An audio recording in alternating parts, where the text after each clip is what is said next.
Badlands. Explain those Badlands. That's a hell of a name.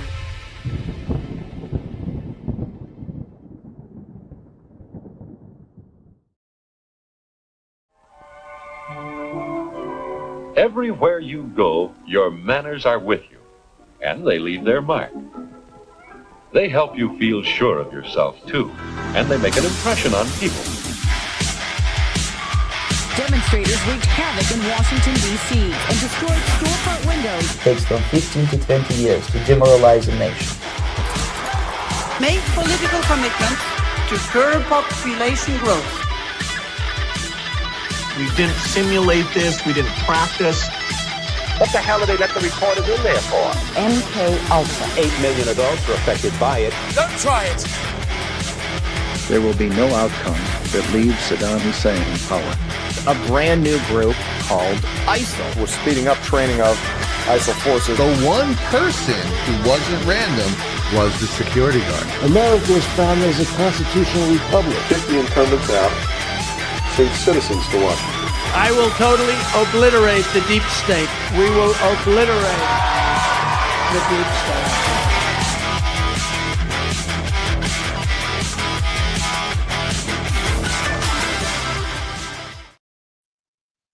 All right, welcome everybody to Altered State. I am your host, Brad Zerbo, and with me as always, your other host, Zak Paine. Zak mother effing Paine. Zak mother. I thought it was a little too early to just drop the hard F, so I went for the PG-13 version. Yeah. Give it a few minutes and we'll be dropping F-bombs. It'll wait about 10 minutes for the parents to leave the room, and then That's right. That's right. Guys, this is a PG show. Okay.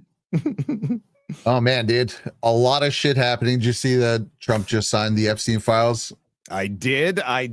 Yes, I think I actually have a truth from POTUS about the signing, and he has some choice words. Would you like me to bring that up, or do you want to give a big shout out to our sponsors first? Yeah, you know what? Let's do our sponsor. We can talk about that.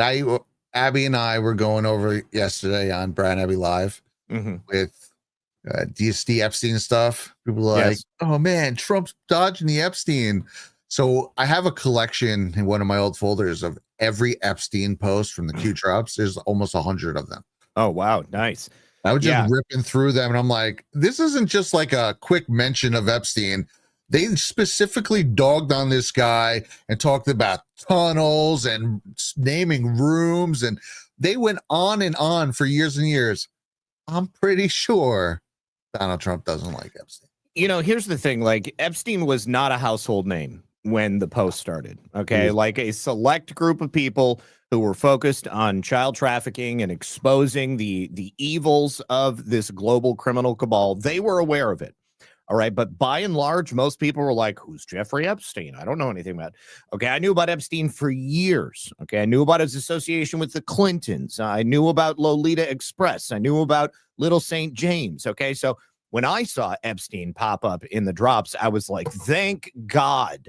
Finally, this might be the moment that people start waking up to understand that child trafficking is institutionalized and embedded within our own government. And now we're at the point where, you know, everybody knows about you. You could not drop the name Jeffrey Epstein in a room casually anywhere in the world, and people wouldn't know exactly who you were talking about. So as far as I'm concerned, it's a huge win. And what we're seeing with the release of these files, I think that this was a carefully timed and calculated effort by the president to have all of this come out and to directly tie back to the people who were truly involved with Jeffrey Epstein. And you will never convince me that Donald Trump is not a brilliant tactician. Okay. Like, this has been like a lesson, a primer in the art of war this entire time. You know, I mean, I got a lot to say about it, but vote for it. He did. He got a totally unanimous vote. I want to hold on to it, okay, because I've got a couple of thoughts on it, but we should definitely talk about the sponsor first. Yeah, first one is a great callback. Lean. You guys know we love Lean here. Say doctors have Black Friday sales. Well, the doctors at Brickhouse Nutrition do. They just announced their Black Friday 30% off sale. Biggest sale of the year. The most impressive health and nutrition project products in the industry, all now 30% off, like Lean is being one of them. The doctor formulated weight loss supplement for people who want to lose meaningful weight without injections. And 30% off creatine designed just for women to help you look leaner in shape and tone without dieting or exercise. Even 30% off Field of Greens, the only superfruit and vegetable drink shown in a university study to actually slow aging. Only Field of Greens promises better health results for your doctor to notice. Every Brickhouse product, from Better Sleep to Super Collagen, 30% off. So hurry up. The Black Friday deals, they do go fast. Visit brickhousesale.com and save 30%. That's brickhousesale.com.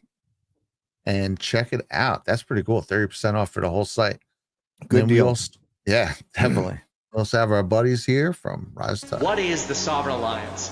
The Sovereign Alliance are a collection of leaders and countries that are aligned not in the vision for their countries, but against a vision that has been thrust upon them.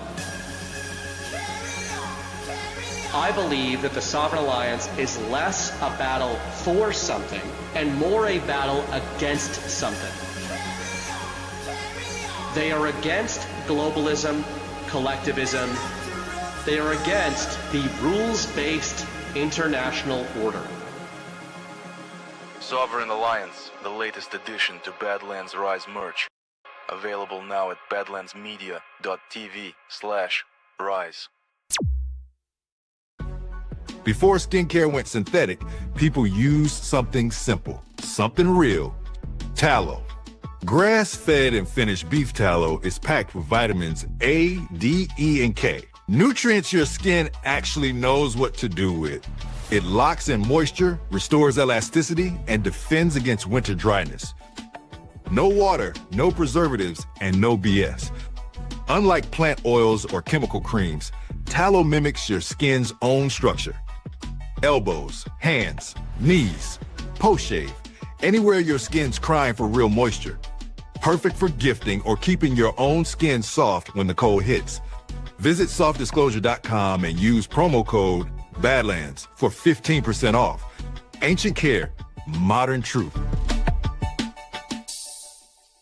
Soft disclosure. I will always laugh with John's soft disclosure. Okay, so first of all, let me, we had a question from the chat. Steph Asia had asked, any reason why Clay Higgins voted no? Yeah, he put out a pretty long post on Twitter about it, and I absolutely understand his rationale. And it's something that I hadn't considered because I kind of assumed they would address it.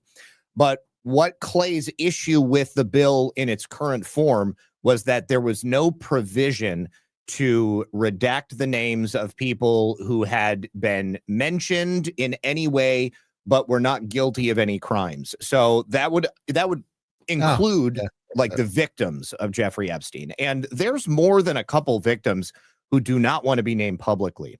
So I absolutely understand why Clay did it. It's my hope that the DOJ will simply choose to address that before they release that stuff. Of course, there are likely going to be people who say, what are they covering up?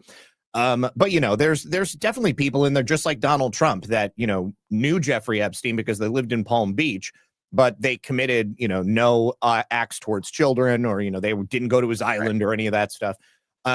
So there definitely is an argument to have levels of redaction. Now, the one provision that they did include in there is the removal of anything related to intelligence and sources and methods, which actually does piss me off, because that means that all of the stuff that we are expecting would be in there, to tie Jeffrey Epstein to like the CIA or perhaps foreign intelligence agencies like Mossad, that would be redacted by the DOJ. It remains to be seen exactly how that's going to play out. We do have President Trump's statement about the release of the files, because he signed the bill tonight. It passed through the House and then it passed through the Senate. They delivered it to his desk. Let me go ahead and pull it up and we'll read through it together. All right. So Jeffrey Epstein, who was charged by the Trump Justice Department in 2019, not the Democrats, was a lifelong Democrat, donated thousands of dollars to Democrat politicians, and was deeply associated with many well-known Democrat figures, such as Bill Clinton, who traveled on his plane 26 times, Larry Summers, who just resigned from many boards, including Harvard, sleazebag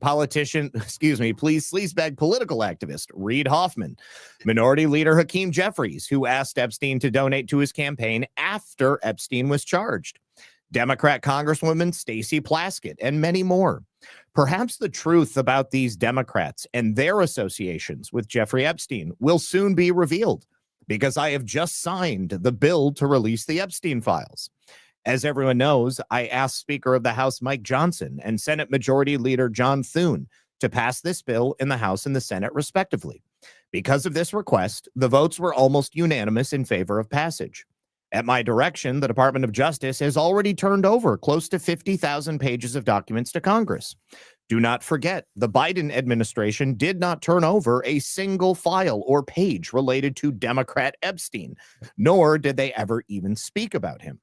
Democrats have used the Epstein issue, which affects them far more than the Republican Party, in order to try and distract from our amazing victories, including the great big beautiful tax cut bill, strong borders, no men and women's sports, or transgender for everyone, ending DEI, stopping Biden's record-setting inflation, lowering prices, biggest tax and regulation cuts in history, ending 8 wars, rebuilding our military, knocking out Iran's nuclear capability, getting trillions of dollars invested in the USA, creating the hottest country anywhere in the world, and even delivering a huge defeat to the Democrats on recent shutdown disaster. For years, our great nation has had to endure Russia, Russia, Russia, Ukraine, Ukraine, Ukraine, impeachment hoax number 1, impeachment hoax number 2, and many other Democrat-created witch hunts and scams, all of which have been so terrible and divisive for our country and have been done to confuse, deflect, and distract from the great job that Republicans and the Trump administration are doing. This latest hoax will backfire on the Democrats just as all the rest have.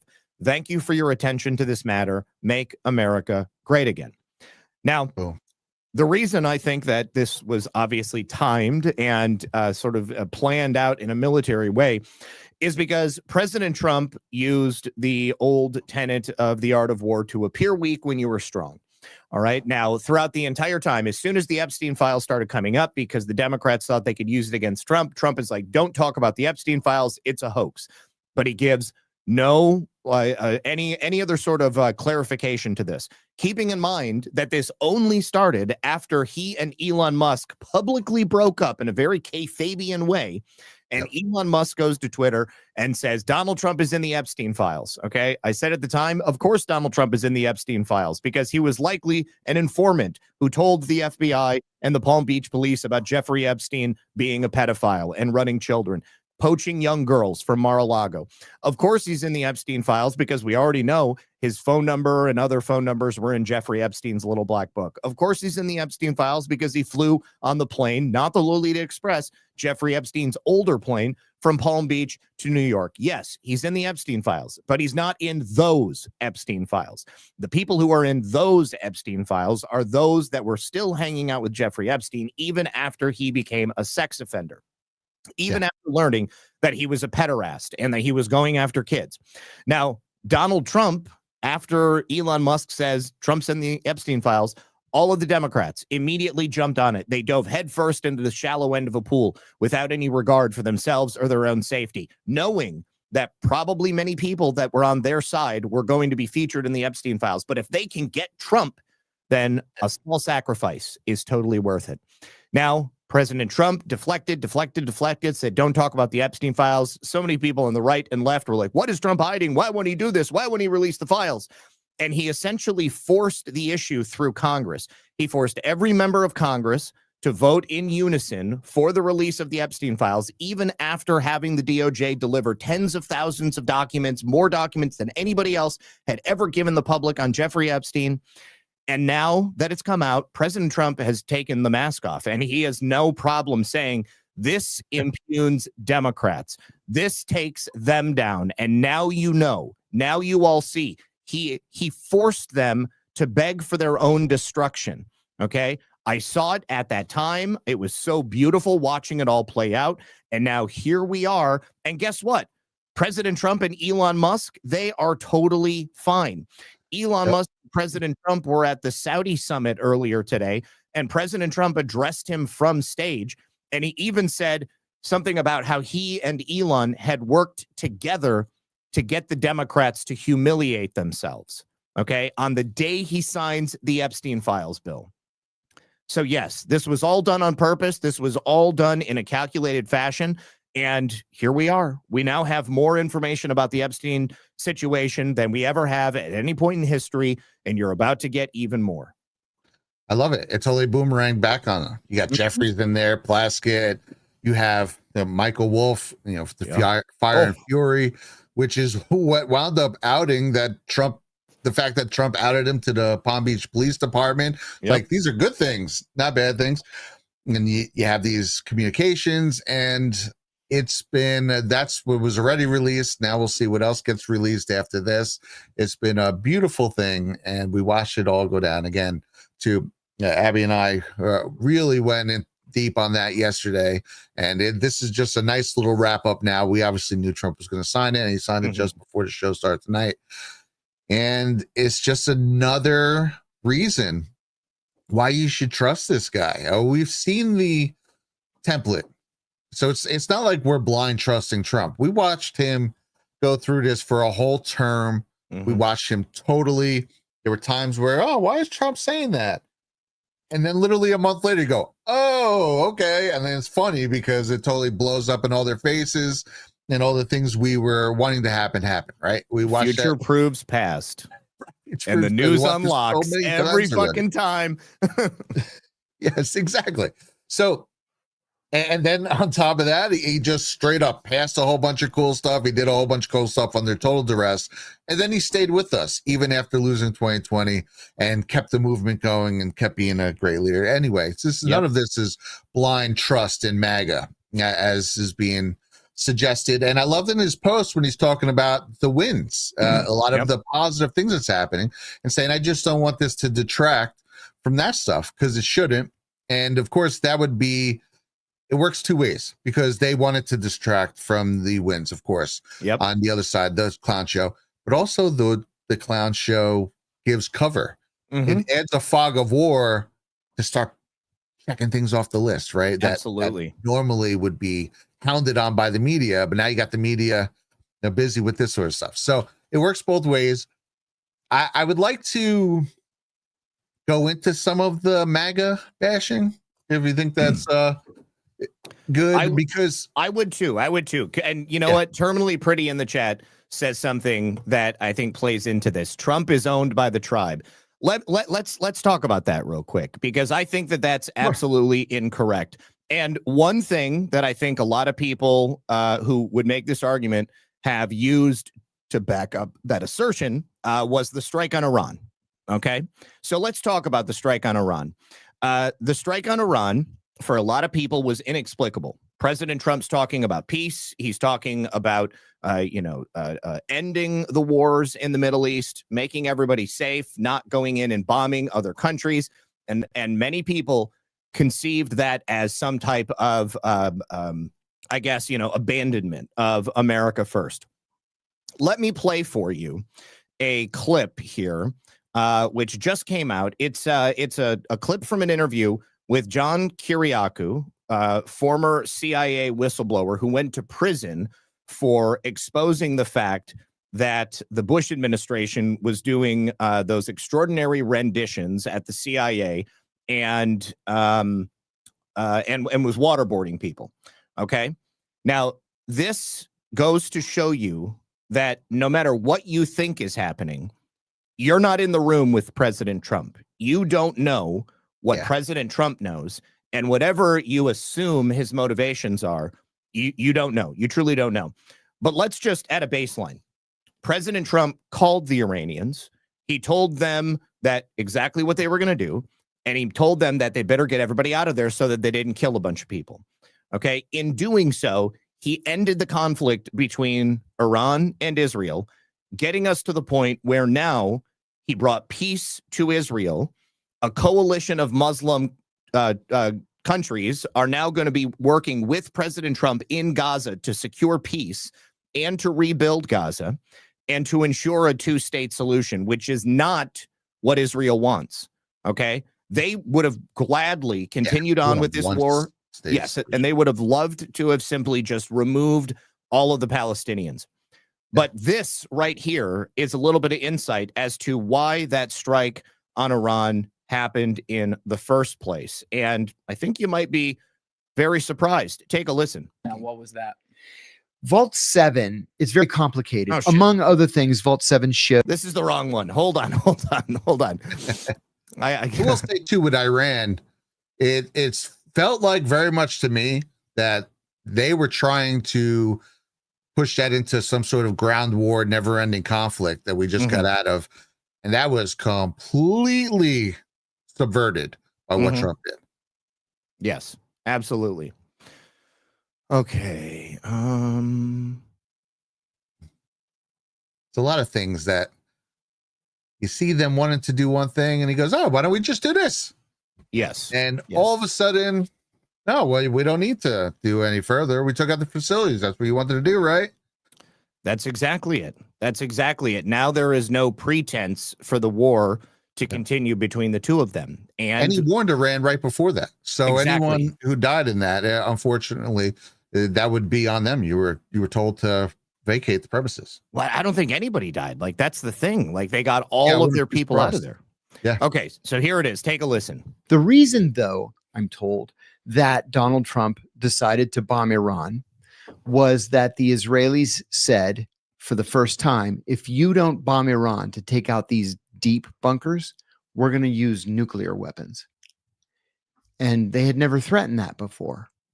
And so Trump said, bombing Iran might actually save us from the start of World War III if it keeps the Israelis from using nuclear weapons. So according to your source, the Israelis told the president of the United States that if he did not use the United States military power to bomb the nuclear facilities in Iran, Israel, acting on its own, would use nuclear weapons. Yeah. Do you see why?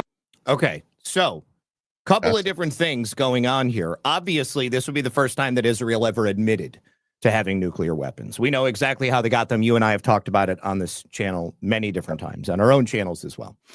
And number two, that's another nation blackmailing the United States of America, not because they had something on Trump, but because they knew that President Trump had so much love for humanity that the idea of allowing a nuclear war to take place, turning Iran or any other country in the Middle East into a nuclear wasteland, a glass bowl in the desert, that was unimaginable. It was preferable for the United States to step in and put an end to the conflict, warning Iran ahead of time and bunker busting those nuclear facilities and stopping it cold so that the argument was off the table. All right. Now, think about how you felt after that Iran attack took place. If President Trump had come out and said, Israel is threatening to start nuclear World War III unless we go in there and do something about it, and I'm going to make the decision to end this war right now and bring peace to the Middle East, and you might not like it, but it's preferable to having World War III start. Does that sound like somebody who's owned by the Israelis, or does that sound like a global version of blackmail that was an impossible choice to make? I mean, personally, I would find it far preferable to take out an empty research facility in the middle of the desert where no people die, which stops the public reason for why these two countries are at war, and then use that as an opportunity to bring a lasting peace to the entire world. I mean, how can you look at those two choices right there and think that, you know, oh, we should have just let Israel nuke the Iranians? It wouldn't have ended there. It would have escalated. I love to put something in the place now of why this happened, because it was quite clear that he subverted much bigger plans. I always said that in real time. We've continued to say that. Obviously, they've been trying to escalate things with Iran for our whole lives. Yes. So this was their moment They finally had their moment where they were going to do their thing, and it totally got rug pulled from them. So now, if that really is what happened, where it was either this or that, then that was the pretext for the rug pull. But either way, totally ripped that from them. He also forced them to de-escalate with Hamas, although they're still doing some stuff here. Israel here and there, although it's obviously been on a much lower scale, but they just can't help themselves. And honestly, they're just destroying themselves on the world stage right now in front of everyone with the whole world's eyes on them. So that could be almost a silver lining in all this, but to say that Donald Trump is owned by anyone is absolutely insane to me. Yeah. I mean, 100%. It's totally insane. And, you know, I mean, the people who cannot think bigger than the small terms in which they're conceiving of these global events, I mean, you're not going to make it. Okay. Like you're unable to see the bigger picture. President Trump is literally juggling the fate of the entire world in one man's hands. Okay. And he has done a phenomenal job. And at the same time, he has brought $21 trillion of investment to the United States of America. Do you have any idea, Brad, how much foreign investment Joe Biden brought to the United States in 4 years? I don't know, $500 million? $1 trillion. $1 trillion. So essentially $250 million a year. 4 years. Yeah, over the course of 4 years. And President Trump in less than a year has brought $21 trillion. If we continue at this rate, then we could very easily be looking at $100 trillion in investment by the time President Trump leaves office. I mean, just consider that. Consider that. How can you not understand that President Trump is only working for the best interests of America? I mean, but here's the thing. It's not only for America. It's primarily for America and Americans. But at the same time, he is also deftly bringing peace, prosperity, unity, and sovereignty to every other nation on earth. Every other nation on earth. Yeah, I think it's widely accepted that the head of the United States of America is really the de facto head of the world, because we kind of, we're the tip of the spear with a lot of things that happen. Although, you know, China and Russia do come close. They're huge and they have huge economies. But what President Trump is doing is just monumental on so many different levels. And I kind of get frustrated at watching people just push it all aside. Like it's just nothing.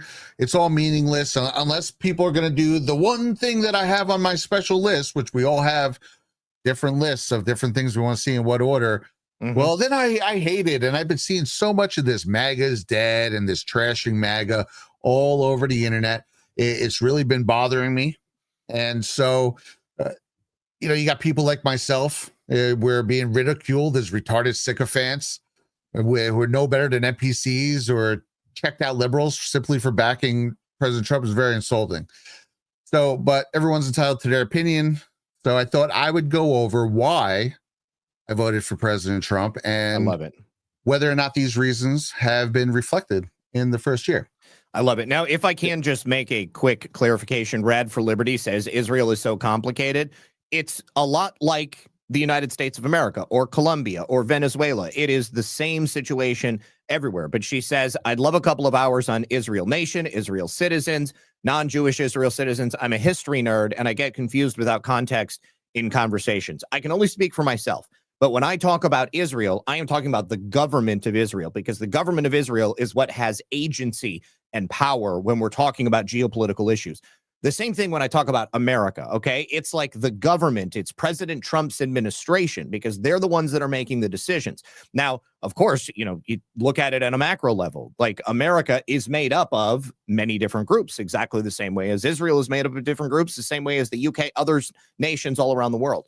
So when I'm speaking, I'm talking about the government. Now, if I'm speaking about a religion or a people, I'm definitely going to specify that. But go ahead, Brad, go ahead. Yeah, no, 1,000,000%. And I think I wish people just treat Israel like another country. It's weird. Like, I feel like both sides, there's either sides who are just praising them, they could do no wrong, whereas sides who hate them with all their guts and they could do no right, and they like put them above. Like Trump could say the same thing he says to Netanyahu to the head of Germany or the head of France or head of any of these countries. No one would even look at it. But he says any one thing to Netanyahu, it's like, oh my God, they either love it, they hate it. It's like, dude, relax. It's like they paint themselves into this corner where it's just this weird obsession. So I don't know. That's my broad take on it. But obviously, it is very nuanced, and we do give them a lot of money, which none of us here pretty much no one agrees with all the financial aid to all these different countries. Egypt's another one. How come no one talks about all the money given to Egypt? Yes. It's close. Believe me. Oh, and here's another point too: is that we are on the cusp of decoupling from Israel in terms of military aid and financial aid. I mean, both Netanyahu and Laura Loomer just said that their goal is to completely decouple and to stop taking money from the United States of America. And I think that that would be totally fine to President Trump and the administration. I think that that's been the goal the entire time. But that's not only the goal for the nation of Israel, but for every other country on earth. We don't want to keep funding anybody. I mean, President Trump's starting to decouple from NATO. You know, I mean, it's the exact same everywhere. They want all these other nations to support themselves and for them to stop taking advantage of the United States of America. Out of freaking doubt, man. And again, it's like these are things like the Epstein thing. I see people get frustrated with it. I agree. It's like these are things that just take away from all the good that's happening. So again, I put together a list of why I voted for President Trump and whether or not this is happening. So I voted for President Trump to rid our country of the illegal alien problem. Amen. He's unleashed ICE. He's unleashed Border Patrol, leading to over 2 million illegals leaving our country, either directly by ICE and or voluntarily deporting themselves. Thanks to today, the Supreme Court decision that just happened, ICE is about to ramp up and even go even harder than they've been going. So, boom, total check. I voted for teams like Doge to dig into the waste and fraud of our tax dollars. USAID has been rooted out and destroyed. Endless tax, rooted out and destroyed. Endless tax waste. Defense contracts like ones with Lidos and Booz Allen Hamilton cut down by hundreds of millions of dollars. Total Doge savings up to date, over $200 billion and counting. Okay. I voted for a pushback on DEI and ESG. Federal DEI programs ended. On the domestic side of things, over 25 Fortune 500 companies publicly scaled back and or have ended elements of their DEI programs, including Walmart, Google, Facebook, Amazon, Boeing, Ford, Lowe's, Target, IBM, etc. Okay. Yes. Boom. Check on that. I voted for no tax on tips and no tax.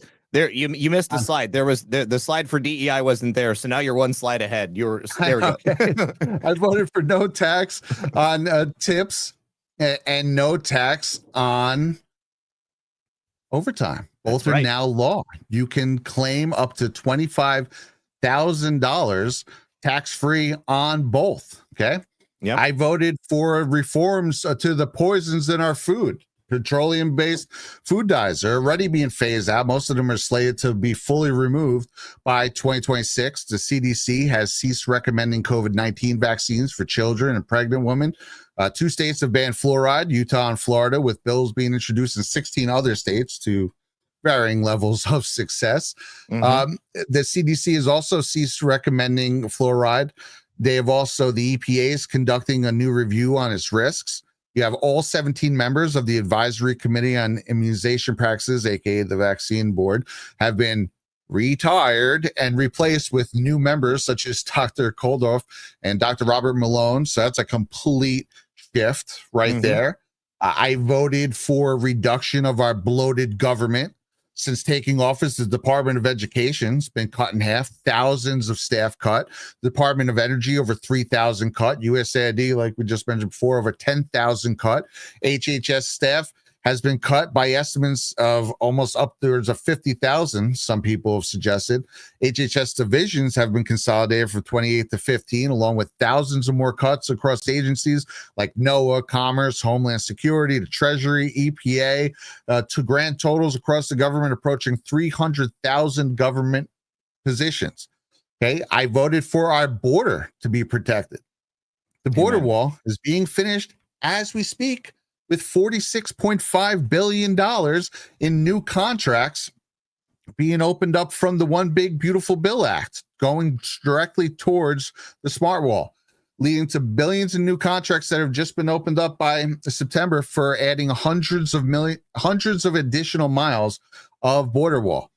Drug trafficking over the border is at an all-time low. Narco-terrorists trying to transport drugs across our water getting blown into the freaking netherworld right now. Okay. Boom. I voted for this. I voted for the orchestrators of Spygate to face consequences. James Comey is about to be put on trial, with all accounts pointing towards Brennan being on deck. Okay. I voted for the fakes who tried to put Trump in jail, and God knows how many other countless low-level names who didn't deserve it, to face consequences. Letitia James is about to be put on trial. I voted for Trump to open up resources. I voted for Trump to open up our resources, as like Anwar and the Ambler Road Project, all the way, both of those up in Alaska, which will sell copper mining. He's opened up Anwar as well. He's renewed oil contracts that Obama and Biden systematically shut down. He is opening up America once again. But most of all, I voted for a world-class businessman to start being the one making the deals for the United States, right? Since taking office, President Trump has brought in trillions of dollars in foreign deals. The UAE, potential 1.4 trillion over 10 years. Qatar, 1.2 trillion in economic exchanges. Japan is up their existing investment levels by $1 trillion.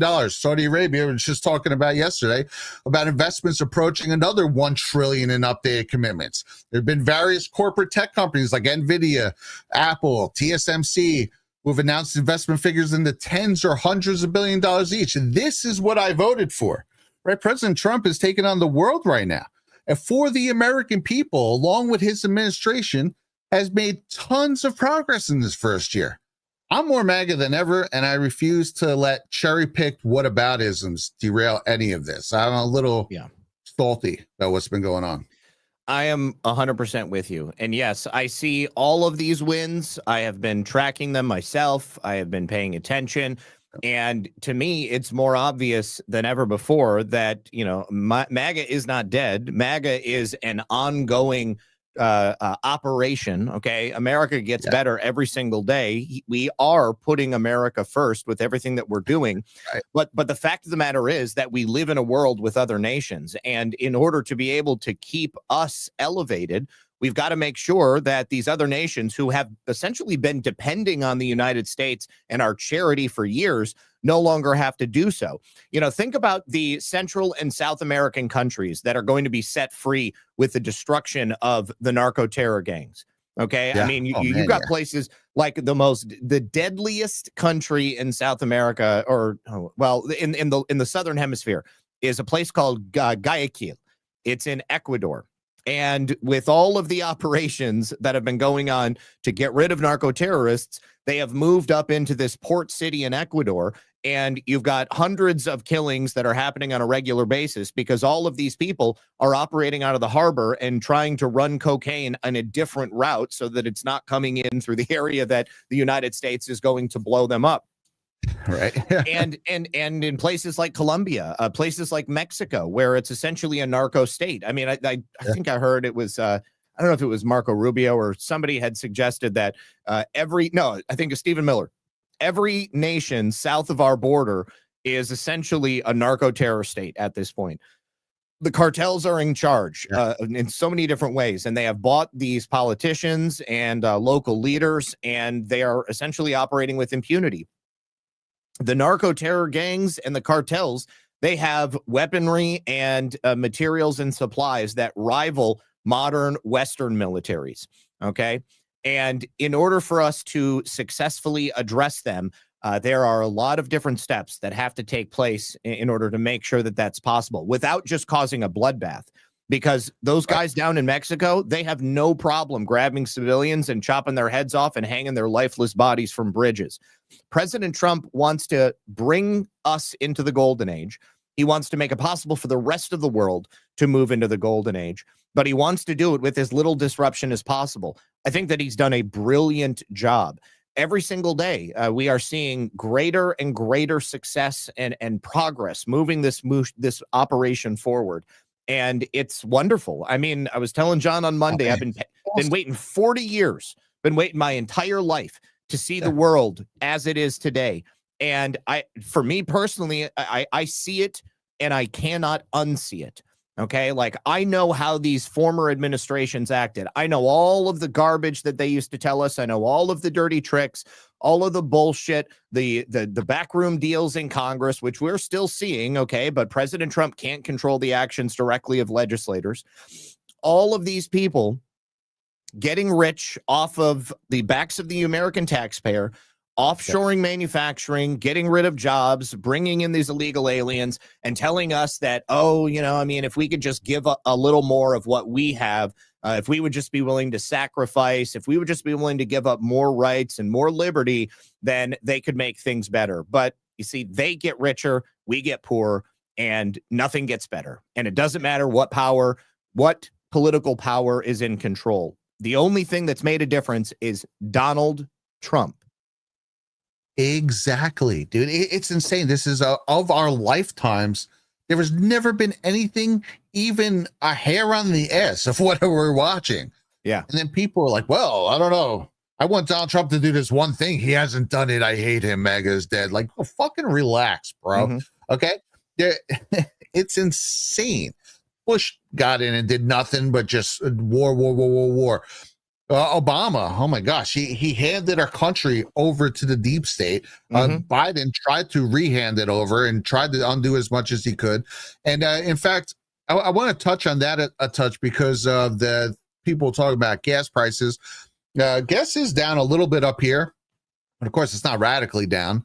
And I've been seeing varying things. Some places in the country it is going down faster than other places, but in order to understand what's going on here, you have to understand how that all works. So for one, the fake news, they're going to sensationalize everything. Trump was like, I'm going to bring down gas prices. And literally in February of this year, the fake news was like, oh, gas prices and groceries are still up. What's the matter, Trump? No, none of this is going to go down to next summer. This is exactly, it's the inverse of what Biden did. So when Biden got in, signed a whole bunch of EOs that really shut down the gas and oil industries, the big time oil. So what you have is a reverberation effect. Now, some of them had contracts that still went to the spring. And as they started getting up, the renewal processes were terminated. So as he took a year, and most of it was terminated the first half of the year, but then you start seeing the results. First, so there's stores of gas and there's stores of oil, and you start running through them. And then if you remember, it was by the summer of that second year where we hit a national average of $5 a gallon of gas. It was either June or July of 2022. So that took about a year and a half, and then to ramp up and hit those peaks. And that was by policies that he put in order immediately when he got into office. And you're going to see the exact opposite here. And you're already starting to see things start to go down. And or at very least a lot of wages are going to catch up because he has put inflation has been pretty much stopped. It's been stayed exactly where it was the whole time Trump has been in, which is amazing. And you're going to see it. You can mark it down. Guys, look at this episode number. Save it, whatever you want. By June, July next year, things are going to be a lot better because it's the same thing. Now Trump has got in. He opened everything up. And it's going to take time because it all runs downhill. First of all, the gas and oil, right? You open that up. That's going to eventually start directly lowering gas prices. But the prices of everything else is downwind of that. The reason why everything else went up because of the oil prices, because you got shipping, and the shipping costs, whether it be by truck or plane or boat, all uses gas. Manufacturing plants, they run on fossil fuels and energy and gas. And so when energy goes up, the manufacturing goes up and the shipping goes up. And then that's why everything eventually went up. Now, as you start bringing those down, eventually the manufacturing prices will just go down a little bit. Shipping will go down a little bit. And then that will also follow the gas prices going down. Yep. Again, by summer of next year, mark this show down. And we'll see. I 100% agree with you. People have this like TikTok attention span nowadays where if things don't happen immediately, they get this like sense of panic, like it's never going to happen. But what people tend to forget is that our country didn't become a shithole overnight. Okay. It took decades. It took decades of depression and depravity and depressing wages and shipping jobs offshore. You know, it was a pot of boiling frogs until it got to the point where it was just like so obvious and everybody really was paying attention. Well, now people are paying attention again, and because it's not happening overnight, some people are dissatisfied. Now, like you said, some people have pet projects. They have certain things they want to see, and if they don't see them right away, then they tend to think that nothing is happening. But you have to look at it from the 40,000-foot view and imagine just how much President Trump is working to set this ship right, because it's not any one thing. It has been a death by 1,000 cuts. You know, I remember paying $5 a gallon during the Biden years. Okay. We're paying $2.89, $2.85, $2.80 sometimes now. Okay. And it's gradually getting lower. We live in Florida. Gas tends to be a little bit more expensive down here in Florida because they got to there's only one way to bring it. Okay. And they know that. And because you can't get gas in from multiple places, you're only going to be getting it from one place. And the lower you go, the further south you go, it tends to get a little bit more expensive. But yes, I mean, you have to have the perspective to understand what's happening. You know, there's a lot of people out there who only just started paying attention to politics and geopolitical issues in the last couple of years. And so maybe they're very passionate about it. All right. But because they haven't seen this over a long enough time span, they don't have the perspective to understand that there is an ebb and a flow, and it takes time for things to be implemented, and it takes time for changes to actually take effect. Let's talk about the manufacturing and the production jobs. Okay. Like even just oil and gas and coal production. Okay. Think about all of the different mines and the coal production and processing places that were closed for years, like since the Obama years. Okay. You can't just walk right into a facility like that and just turn it back on. There's going to be a process of maintenance. You got to go clean stuff up. Maybe you got to buy new parts. You got to bring new stuff in. And the same with drilling for oil and gas. Like you've got to actually get into the ground. You've got to build the infrastructure to harvest that stuff and then transport it. There are many different things to go along with that. And then even inside the United States of America, there's different types of crude oil. Okay, like multiple types of crude oil. And we've only got so many facilities to filter out and to refine certain types because of overburdensome environmental regulations that stopped us from being able to build those refineries and those facilities. So that's why that gas, that oil rather, or that tar, sand, coal sand shit, that gets shipped off someplace else, and then they process it there because they don't have those environmental regulations, and we've got to get oil and gas in from someplace else to refine it here. And that's also something that's going to be addressed. We're going to be building new refineries that don't have those overburdensome regulations. But again, that takes time. It takes time for it to be implemented. It also takes time to get the illegal aliens out of this country. They've been embedded. Yeah. All right. They're like living in these communities, and you got people who are Americans who are protecting them. And have you seen what's going on in Charlotte, in the Charlotte in Independent School District? You've got several schools whose attendance level, because of the operation that started, is down by like 65%. Okay, 65% of the students are not showing up. What does that tell you? That tells you that 65% of the students are either illegal aliens themselves or they're the children of illegal aliens. So they are not only clogging up the school district, taking up resources for Americans, but the students who are Americans are not able to learn in a conducive environment. Think about, I talked about this the other day, but the sort of the lowered rates of education here in the United States. I mean, kids seem to have a more difficult time with math, reading, across the board. Everything seems to be indicating that the education system in America is screwed. Well, how much of that lowered result is from people coming here who don't speak English and who are not able, who are not able to learn in these classrooms? We have people who are showing up and getting enrolled in schools who speak Swahili and different dialects of Spanish, or maybe Vietnamese and Chinese. I mean, they're coming from all over the world, or they were coming from all over the world. And now these people in Charlotte are just saying, well, you know, I'm not sending my kids to school because they think it's likely that they're going to get arrested. Yeah, it's a nice combination of that. I think is a major contributing factor. And then also just the quality of what is approved and what are the regulations put by the Department of Education to truly hinder real learning, which is another thing that, again, they've already half the size. I think the Department of Education has gone from 4,000 employees to 2,000 employees. And the prevailing thought is to eventually get rid of it and put it back into the states, which will excel everything even more.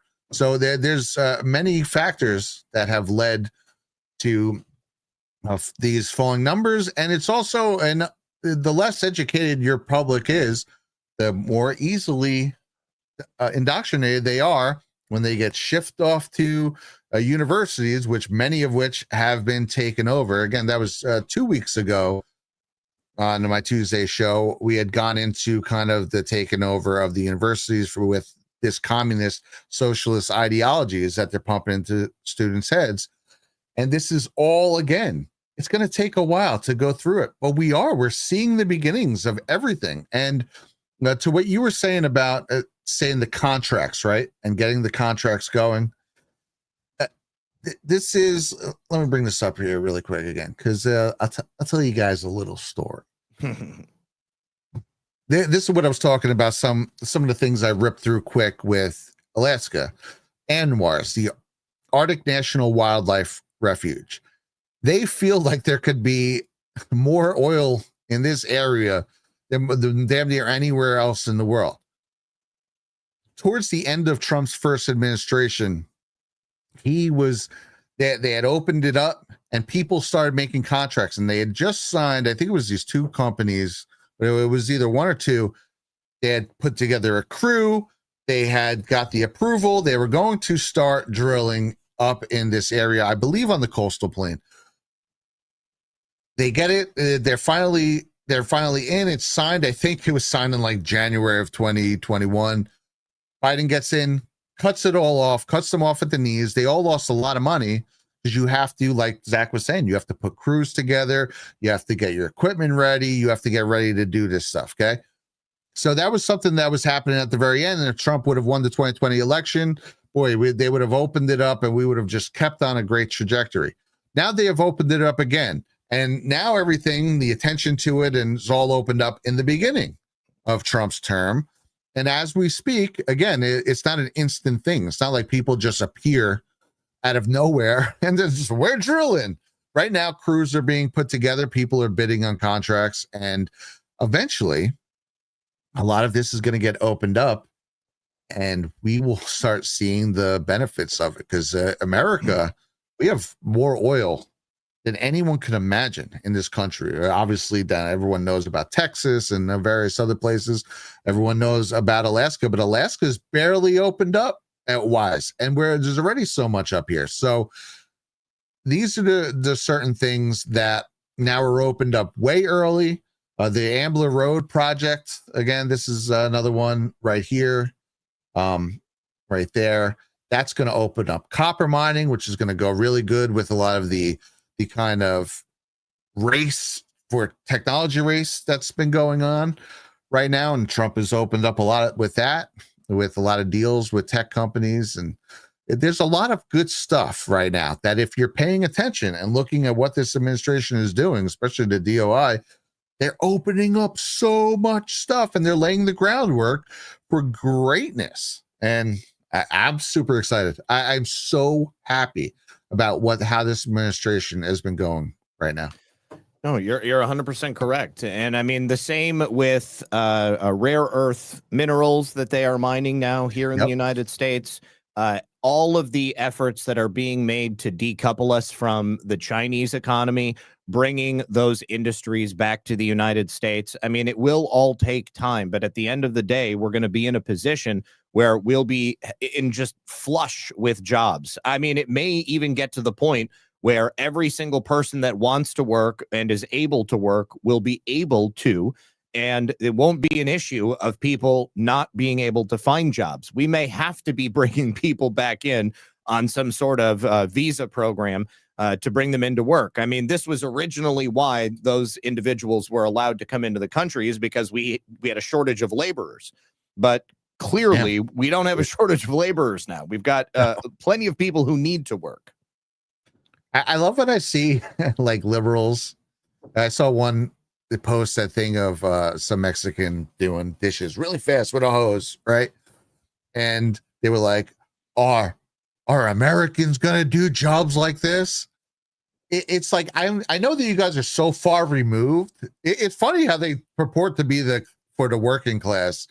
They are the most removed people ever from the working class in human history.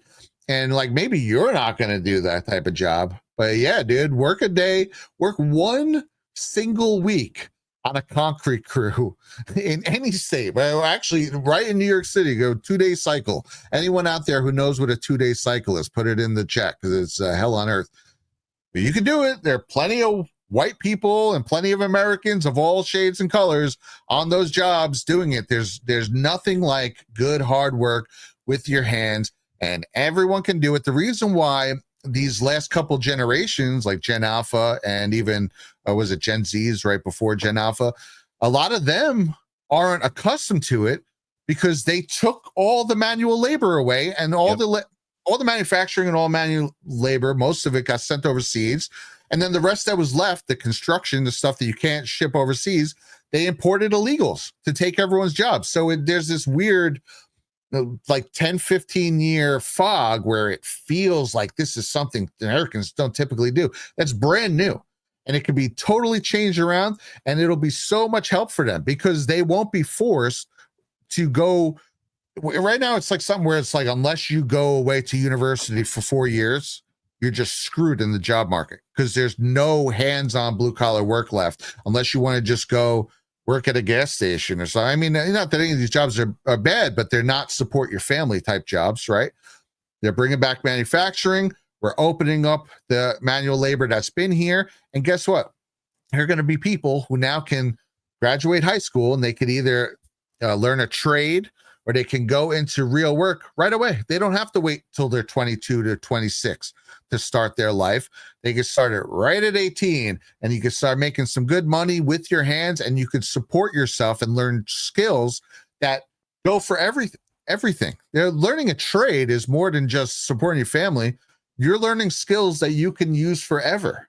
And it's a beautiful thing, and it's going to bring this country way, way back to normalcy.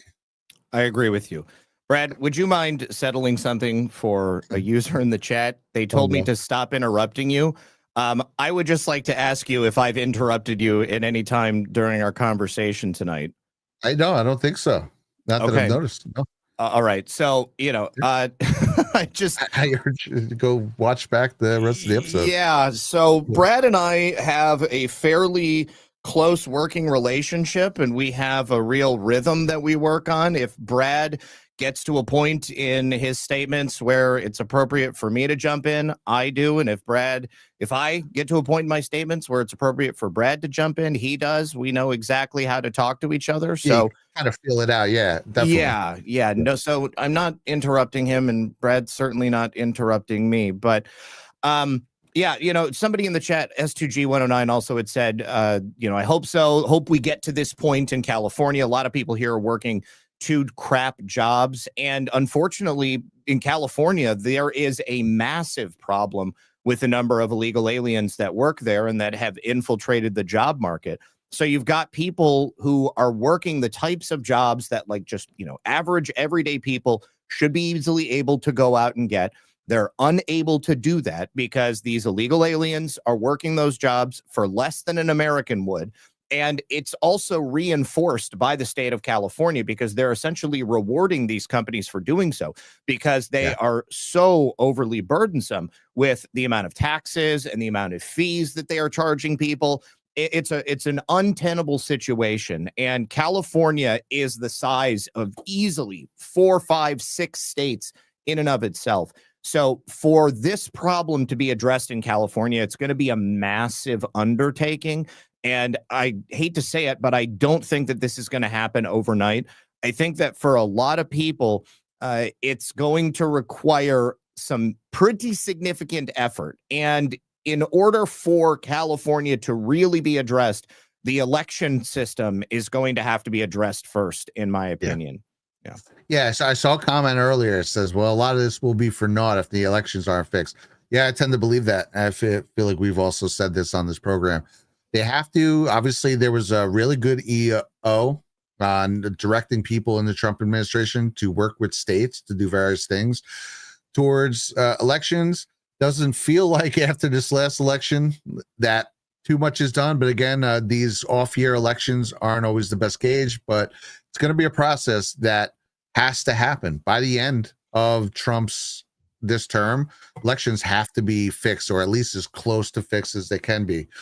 But also, too, with the California thing, I will say that governors, I think we see that like a bad governor can really hinder different states from being affected by the winds of an overall administration. So it kind of sucks that there's perpetually been a shitty governor, especially in Newsom, but for a while in California and other states, that hurts. And I learned this. I mean, obviously, I know governors are powerful, but man, I really felt that during COVID. It made me really wildly aware of just how much power a state governor has as you watch different states were under different levels of tyranny. And yeah, I think fixing the elections will also help and things like that. I liked what Trump was saying. You're talking about the filibuster, right? That's a good debate. People are like, well, they'll screw us if we get rid of filibuster. But it's like they screw us anyway with everything. You might as well go for it at this point. But I like what Trump was talking about, saying we'll pass voter ID. We'll pass a bunch of stuff. And in fact, I just feel like go with it. Because whatever, the Republicans, the fake Republicans that are in Congress right now, they just give up anyway. So the filibuster only works for the Democrats at this point in time.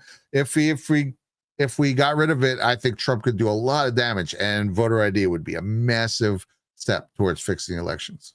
I mean, President Trump said it himself. I mean, there's a long list of things that we would be able to address right away.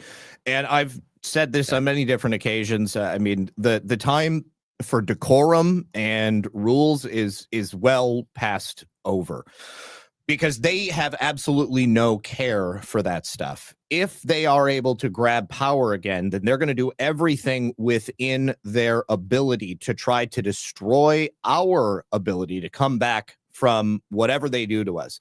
That includes getting rid of the filibuster. That includes any sort of rules or decorum that might be resulting in the Republicans not doing what they need to do right now. There is another part of this, though. It's not just the Democrats, because they want bad things for America. There are plenty of rhinos in both the House and the Senate who are operating on a timeline that they're hoping they can go ahead and just stop these things from going forward, because they don't really want to change things. Okay. Yeah. They understand a little bit of bread and circus. They've got to give a little bit of meat back on the bone to the people. But when it comes to it, at the end of the day, they don't necessarily want to fundamentally change the system. They don't want to give that power back to we the people. That's exactly right. We're going with people who are pretending to be representatives and state officials who are just representing either their own interests or outside lobby interests, not the people. So it changes everything. Can I show you something else, Brad? Definitely.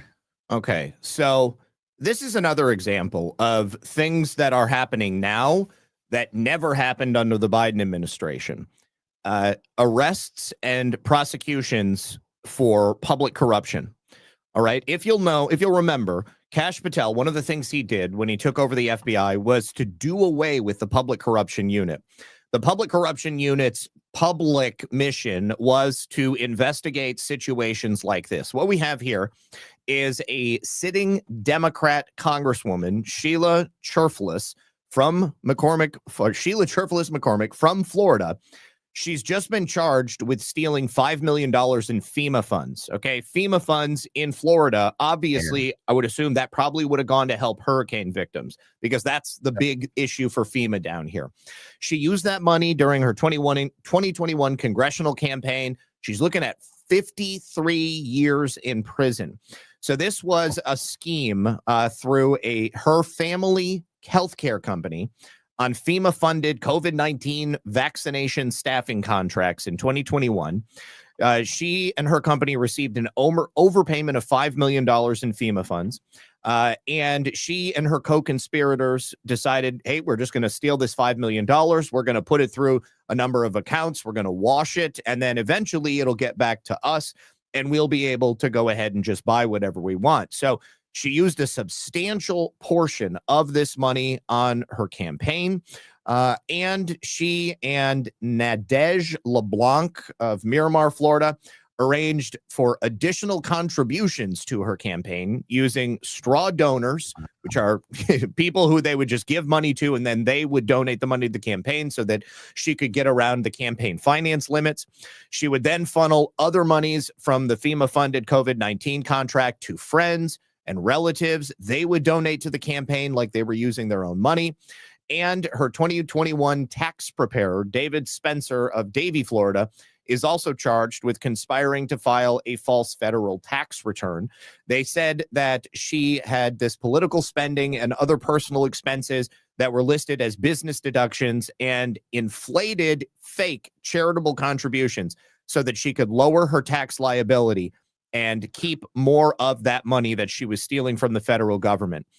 Now, the public corruption unit was suspiciously bad at one thing: prosecuting public corruption cases in situations where elected officials were grifting off the American taxpayer, stealing, engaging in criminal activity. All right, we know what was happening. We hear about it all the time, but it's only been since President Trump came back into power that we've begun to see this sort of kick off. And more specifically, it's since the removal and disbanding of that public corruption unit. This right here is one of those other things that I voted for. Yeah, absolutely, dude. And it's funny because it won't make the headlines. It's not one of like 5 different names that people are waiting for. So no one will care. Oh, whatever. When are they going to arrest Obama? Or when are they going to... It's cool for the people who know what's going on, who are seeing stuff like this. It's super exciting and I love it. I think overall it's funny, they've kind of used these Epstein files to really hurt the work and detract from the work that Kash and Bongino are doing in the FBI and that the DOJ is doing. So again, we're seeing things come out that we've never seen before. I love it. Yes. Same things happening in Minnesota. There was that food campaign where the Somalis were taking millions and millions of dollars that was supposed to be going to feed disadvantaged children. They set up shell companies where they were supposed to be feeding lunches to these kids, and they would pretend that they were sending these lunches in and feeding these children, whereas they would just take the money and buy Bentleys and multi-million-dollar homes and property in other countries. There was over 20 people that were taken to court on that one. They were all prosecuted. And then you also in Minnesota have a number of immigrant individuals. I don't think they're illegal, but they are immigrants to the United States of America who were faking Medicare process billing. So what they would do is they would get their hands on unsuspecting Americans' names and social security numbers and then bill Medicaid or Medicare on their behalf. And then they would just take that money and they would just keep it for themselves. There was also a program in Minnesota which would provide money from Medicaid for emergency housing for homeless people. So if they qualified for Medicaid and they were, kicked out of their home for whatever reason, The thought is that during the winter, they're supposed to be able to apply for one of these programs, and then they get this grant and they're able to use it to get a house, someplace to live so that they can get back on their feet, get a job, and then they can get back out into the workforce and everything will be fine. What they would do is they would put up flyers in areas where homeless people would be, and they would say, do you need help getting a house? And then these people would call and they would ask for their information, and they say, okay, we're going to go to bat for you on behalf of this program. So we'll get you set up and you just got to wait to hear from us. And then they would never call. They would just take the money and they would just never call. Millions of dollars was going into that. And people, these individuals, these Somalis were just taking it and pocketing it. Wow. And then this has been uncovered by the DOJ or by the FBI? By the FBI and the DOJ. Yeah. I guess, they're hand in hand, obviously. Yeah. Yeah. And this is several awesome. Several people have pled guilty, and there are more people that are currently being wrapped up, and they will be announced soon. That's a beautiful thing, man. Yeah. So these are the things, obviously, that are operating under the fog of war. And it's funny, Rorschach's Lives Matter mentioned kind of what we were mentioning, that maybe sometimes some of these distractions are for this reason. So they can go in and start cleaning these things up and not have each one of them be this national story where they spin. My favorite one ever was during the first administration when Trump did his initial first tax cut, and it cut every taxes from literally every bracket. And I was watching a clip from, I think, MSNBC explaining to people why the extra money in their check was actually a bad thing, and why the taxes, well, when you run it around this way and take it out and it's not really good, it's just for the rich. And they were just totally trying to explain to people why it was bad. I remember thinking, wow, this is hilarious, but people eat it up and they go with it. Yeah, it's pretty disgusting. Yeah. So I think that it is a really good exercise to remind ourselves when you start to get down, if you start to feel like there's not enough happening, like just take a step back, look at everything that has already happened, and remind yourself every single day that even more is happening, even more is being announced. Every single day that President Trump goes into, the Oval Office and announces some new deal, or we have some trade issue that is resolved, or President Trump solves a war. One thing that people don't think about with the ending of all these wars is that is quite literally snipping the balls off the military industrial complex. Think about how much of the global economy was based around the killing of innocents for so many years. And now, because President Trump is ending all of these wars, you're not going to have the money dependent upon the selling of bombs and missiles and military equipment and armaments. And it is going to significantly downsize that as an industry. Now, of course, everybody is still going to need to keep their country safe, but we're just not going to need to continue keeping the global economy humming along because we got to start a new war every 6 months. Right. Exactly, dude. That's another thing. A lot of the wars, the conflicts that have been de-escalated by Trump and the Trump administration and his envoys, so many things are happening. I can't even believe it. When you actually start listing them, it's hard to believe all this stuff can happen, but that is the mark of a good businessman who has good people in the right spots, right? We're talking about a lot of the ICE sort of stuff. Holman is leading that charge with a lot of great people with him. And talk about like the stuff that's going on with HHS, and you got RFK Jr. in there leading the charge with that. The Tulsi Gabbard doing a lot of stuff. He has a lot of the right people in the right spots, and then he himself is doing a lot of awesome stuff. So it's cool to watch. This was I needed a show like this because it just, you need to say it out loud sometimes. So we kind of get stuck in reporting some of these things as they happen, and then the distractions take all the time.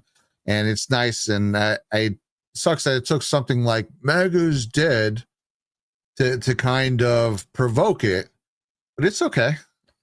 Yeah, people can think what they want. I think the most of that is a hoax anyway. Mm-hmm. And MAGA's as live as it will ever be, dude, and is rocking and rolling. Now, if I could say like one thing that I wish there was some action being taken on, and this isn't even on the administration, this is on the DC Circuit Court, which is 100% corrupt and I think needs to be disbanded. I think that Congress needs to take action on defunding the District Court of Washington, D.C., getting rid of it altogether and having it be absorbed into the surrounding areas. You know, could easily go into Maryland or Virginia, depending on, you know, which portion it's at. But Judge James Boasberg is so clearly a crippling tool of the deep state. Okay, this man hates President Trump. He has behaved in so many egregious ways. And because the impeachment is happening, he should not be allowed to oversee any cases at this moment. Now, a letter has been sent to the head of the DC District Court demanding this specifically. As far as I know, there hasn't been a response on it yet. But right now, Judge Boasberg is reviving that criminal contempt case against the Trump administration, going back to the flights going to El Salvador, because he had demanded that they turn that plane around while they were mid-air. And Judge Boasberg is now being able to oversee it because the Federal Appeals Court lifted the hold on that case just this week. So the criminal contempt proceedings have been hung up as a result of the DC Circuit Court of Appeals, but now he's basically got a green light to go back against it and begin prosecuting the federal government again, and he's moving forward. So unless the circuit judge who is in charge of DC does something about James Boasberg, he's going to be able to continue doing exactly what he's doing. But it's so clear when you look at all of the operations this man has been involved in, all of the different cases, there is ample evidence to remove this guy from his position. And I really wish that that would happen. Yeah, and that's something that goes back to removing the filibuster, right? Mm-hmm. That would make it much easier. So, yeah, and a lot of these judges, we know them by name now. Again, this has been a real exercise the last 10 years in reading the American public in on the who, what, when, where, and why of what's been going on in their government and their country. So I often say, you would have asked me in 2015 to name some of my congressmen. I mean, I could have named obviously some of them from New Jersey, but I didn't know who Schumer was. I didn't know who Nancy Pelosi was. As insane as that sounds, obviously we all learned pretty quick as they all started out on themselves attacking Trump. But that was the first wave. All these radical Dems were really out of themselves and became household names. Trump caused them to become household names. And then round two was after the election was lost. Pied Pipered a whole bunch of rhinos out of their holes, and a lot of them, they had already started to become household names, but then they really became household names. And now you got judges. One of the things that happened that I loved in Trump's first term is he appointed a lot of judges very quietly, and it was never talked about. And I wonder if that's something I haven't looked into in this term, but I wonder if that's been happening again. Again, that's something you'd want to keep on the hush hush, but that replacing the judiciary with actual objective judges is the most key thing, because it really does go to the courts. The courts have destroyed so much over they're the biggest problem we have, I think, in this country. I agree with you. Unfortunately, it seems that at all levels, whether it's, from like district, magistrate, federal appeals court, they seem to have far too much power, or they behave as if they have a lot more power than they should be having. And you've seen a number of rulings recently where the judiciary will appoint itself as some sort of emperor over other branches of government. I mean, unfortunately, one of those judges that President Trump appointed in his first term is the judge that today told the White House that President Trump can't have the building next door cleaned. Like, for what reason would this judge tell the president that he can't ask for a building to be cleaned? Like, it doesn't make any sense. Yeah, like, I mean, what's going to happen next? Are they going to tell him that, if he wants to change the color of, a certain area of the White House, or maybe they want to scrub the mold off of the Washington Monument, that's going to have to be something that goes before the court? a lot of this is going to have to go back, I think, to the legislature and for them to restrict the types of things that these people have the ability to oversee. And if you look at DC, okay, I think it was Greenosen that said DC is its own thing. DC is its own thing. That's another thing that I would love to see addressed, a reduction in the size of Washington, DC. You don't need to have a whole city without, statehood or, form or function. They've already given back the portion of Virginia that was DC to them. It's basically just a chunk of Maryland now. Make DC like the center, like where the White House is and where Congress is and where SCOTUS is. Everything else, give it back to Maryland. Make it its own little city. Okay, that would be one way that we would have no need for the DC District Court, and then you would be able to go ahead and address it in one fell swoop. Yep, 100%. And people need to remember that the executive branch is above the judicial branch. Mm-hmm. So these people need to be knocked on a pick. Well, Zach, it's been a fun night. We do have some super chats here.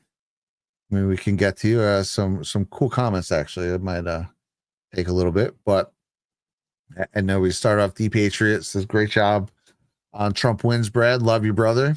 Yeah, love you. Sorry you're about to get Mickey Sherry there. Speaking of horrendous governors in New Jersey, but I don't even know what to say about that. But I mean, Murphy was horrendous already, so it'll probably be more the same.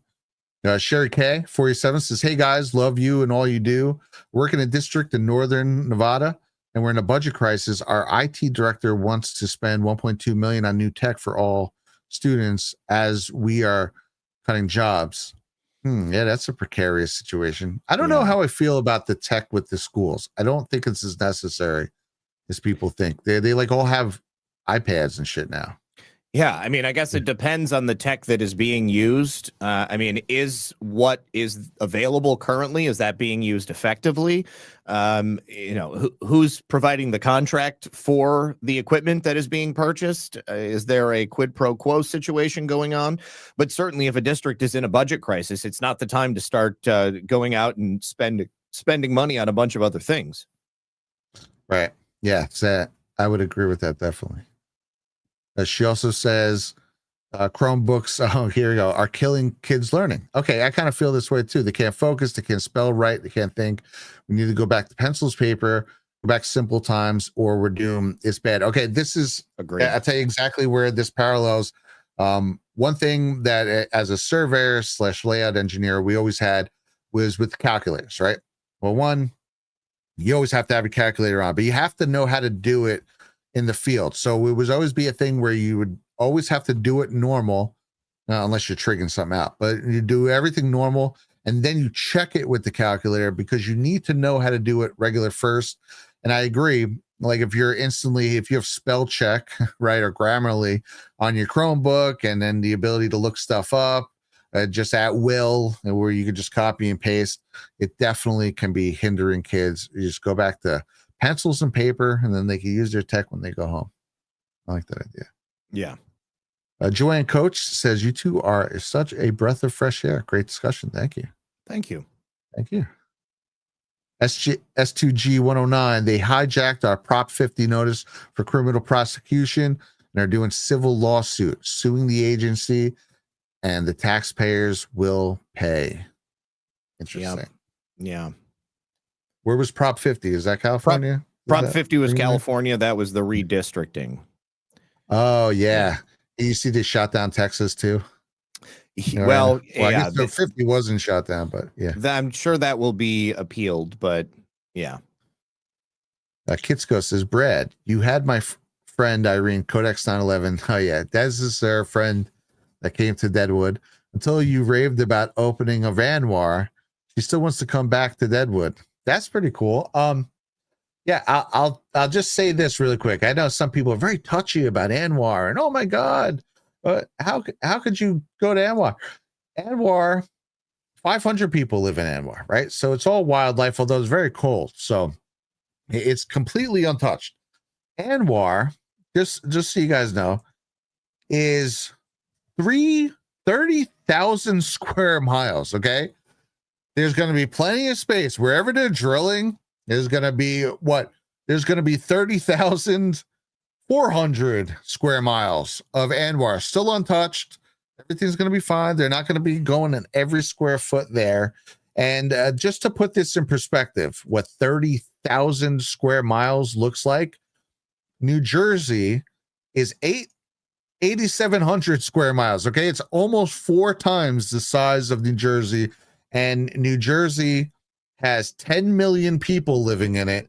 And Anwar has 500 people living in it. So I personally think it's going to be fine. There's lots of oil up there.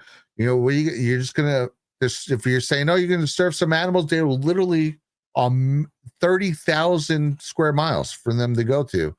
I don't think, I mean, you can make that case for anywhere. Your house was once the woods in that neighborhood and they built it there. Do you want to like give up your house for some squirrels? I don't know. Sorry. I'm not upset. I'm just trying to like put it into perspective to where it's just weird the way they act. A lot of people up here actually want that stuff to happen, but then there are a lot of environmentalist groups that are really weird about Alaska. There is certainly a way to tap into the natural resources of Anwar without destroying it. I think a lot of people think about like the Exxon Valdez disaster. Okay. Right. You know, certainly that was catastrophic, or the Deepwater Horizon, or even the pipeline that they blew up in the Baltic Sea. I can't remember the Russian German pipeline. Yeah. That just what was that, like 2 years ago? Yeah. But yeah, there's a way to do it and not do it bad. Could happen for sure, but we have to hope that won't happen, and you just have a nice clean drilling operation there. It would change the whole trajectory of this country. Agreed. Artsy Joan says Data Republican has a map of all the NGOs in the USA. Oh my gosh, got to get rid of them. Oh my gosh, it's probably literally just a mess over the whole. So here's the thing. I mean, like, I think a lot of people think NGOs and they're thinking, you know, like the Soros Foundation, okay, like a powerful, wealthy NGO. But Data Republican's map probably includes like every 501c3 in the United States, I would imagine. Yeah. So, you know, there's a lot of nonprofit organizations out there. Like the purpose and the mission and the source of funding and like what they actually do, all of that stuff matters. Not all non-governmental organizations are created equally or, you know, as corruptly. So it makes a difference. Yeah, I can see that. Yeah, it'd be interesting to look at that map. And I think you're right. It gets a stigma because we see a lot of these evil entities. They do use NGOs to do a lot of their damage, but doesn't mean all NGOs are bad, of course. Yeah. Artsy Jones says, now this is interesting. I heard MTG funneled money to her daughters from campaign funds, used bogus accounts. You know anything about this? This first I'm hearing about it. That would be pretty bad if that could be proven for sure. That is 100% the first time that I'm hearing about it. I did also hear the other day that MTG had mysteriously traded a bunch of stocks that made her very wealthy right before some major developments happened. So, you know, somebody in the chat had asked if perhaps the MTG President Trump feud could be kayfabe. I suggested that the other day. It could be kayfabe without MTG even knowing that it's kayfabe. It could just be President Trump sort of driving the narrative and putting some distance between himself and her. I made the argument the other day that MTG would have an easier time winning a Senate seat or even the governor's race in Georgia if she separated herself from President Trump, because there's, you know, there's a lot of purple in Georgia. There's plenty of red, but there has also been a major influx there. And clearly a lot of power that rests in the hands of both Democrats and rhinos who universally don't like President Trump. So if all things were equal, I would think that Georgia would be an easy Republican win, but we know the elections are fake and gay, and we know that there's a lot of powerful people with a lot of money. So if MTG separates herself from Trump, and she, by all intents and purposes, appears to be doing that, there are going to be a lot of people who will want to put their money where she is, because they will see her as somebody who is now opposition to Donald Trump. Same with Elon Musk. I said this at the time that their feud began. You know that people are calling Trump and saying, I'm so glad you got rid of Elon. Now we can, focus on something else. He was a fraud. And then there were people that were calling Elon and saying, I'm so glad that you separated from Donald Trump. He's terrible. He's destroying the country. And I'm sure that they were telling each other all about those calls. It's possible that that same thing is happening with MTG and President Trump right now. But it remains to be seen what MTG's political future looks like. If she is doing stuff like funneling campaign funds to her daughters through bogus accounts, that is a tremendous turn on the people that she represents. And if she is insider trading in any respect, I think that is a very disrespectful, and I think it goes against a lot of what she has claimed to be about in the past as well. Yeah, I hope it's kayfabe, man. I hope that story is not real. That's kayfabe, because I really like MTG, but man, I don't know, man. This one kind of doesn't feel like. But yeah, again, it's never going to, and you're never gonna know. So hopefully, Elon again. That's bad. That pretty much seems obviously like it was fake, especially with today, and then even earlier ones. So. Well, hold on. Patrick Manuel says Elon wasn't running for office. No, but by separating from Trump, it also took all of the attention off of Doge, and it allowed them to work in the background. And it also stopped the people who were trying to destroy Tesla. So there was a winning aspect to that, too. He says, think of all the people that will just go by what Trump says and not vote for her. Well, somebody has to be running against her to vote for her. If Republicans have no one that MTG is going up against in a primary, are they really going to vote for a Democrat rather than voting for MTG? I think that's unlikely.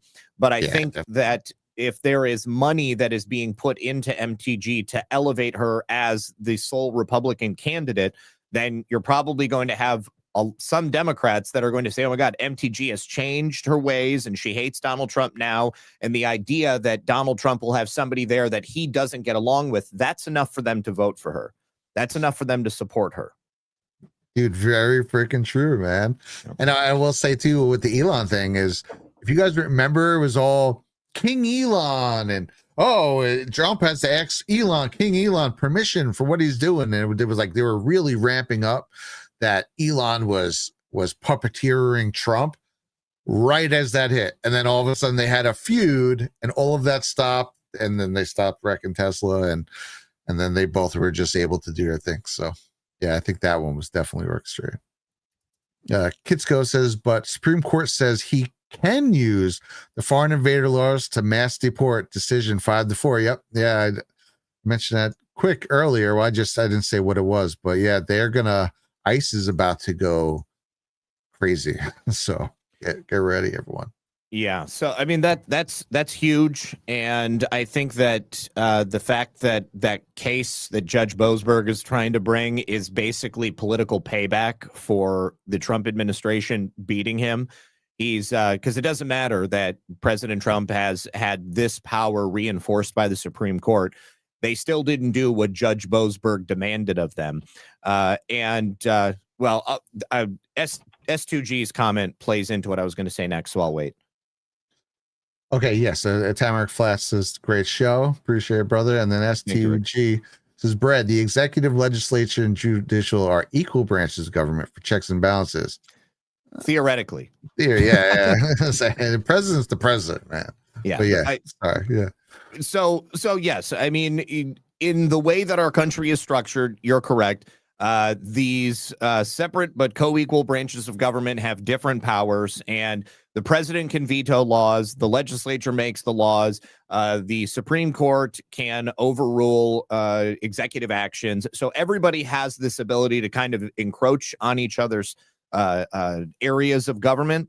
But the judicial branch has usurped that power, in my opinion, not only from the legislative, but also from the executive, because their interpretations of laws are largely what end up driving the way those laws are implemented. It doesn't matter how they've been written. And they will also oftentimes, as we've seen throughout Trump's second administration, step in and try to stop him from doing whatever he's doing, even though we're dealing with established history, precedent, and legal decision that has long been established.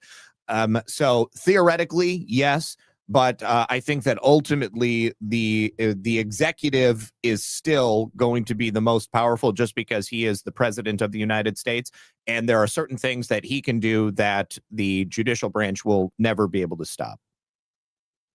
Oh, yeah, I freaking love it. That's why you come to Altered State. Yes. Freaking logical thinking. I freaking love it, man. Well, it's been fun, my friend. You guys don't forget to thank our sponsors, of course, in the bottom, and also just go to the Badlands shop in general. You find a lot of cool stuff for Christmas. But with that, yeah, I did look up that MTG allegation real quick. So this was back in August that this claim was made, and it's Laura Loomer, so take it with a grain of salt. Laura Loomer said that MTG funneled over $113,000 in campaign funds to her daughter, Taylor Greene Robinson, for staff payroll and fundraising commissions since March of 2024. So if Marjorie Taylor Greene had her daughter actually working on her campaign and actively soliciting donations for her, then what she's done is not improper in any respect, because this is normal for a campaign. You hire staff, you have them work for you, you will have people that fundraise for you, and basically anybody out there who's acting as a booster for a campaign, working to raise money for that campaign, they're also being paid for their efforts to do it. So I think that that is a baseless claim, and I'm not worried about it. If it was like MTG had set up a fake job for her daughter and was sending her like checks that were, you know, crazy, and her daughter was working in another state, like was actually not working on the campaign, then that would be improper as some type of a no-show job or something like that. But it does not appear that that was the case.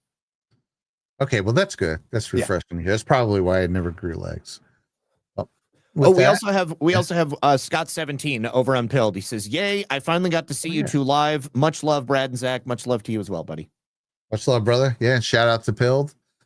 And I guess we will catch you guys next week. I got the raid set for DPH. Cool. And we'll catch you over there. Peace, guys. Peace. Thank you so much for joining us, and don't forget to hit the thumbs up on this video. And a special thank you to all of our advertising partners. Please remember to shift your dollars to support those businesses that support Badlands Media.